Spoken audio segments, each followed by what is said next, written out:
মহামূল্য রত্ন। কি মহামূল্য রত্ন?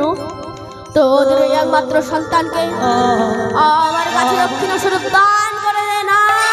বলো না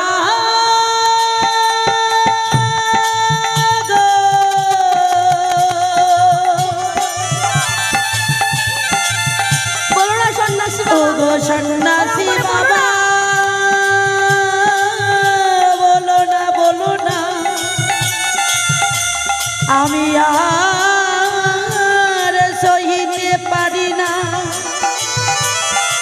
তুমি অমন করে আর বলো না। সন্ন্যাসী বাবা, এ তুমি কি চাইলে? আমি যে মা, আমি মা হয়ে কি করে দেবো আমার এই একমাত্র সন্তানকে?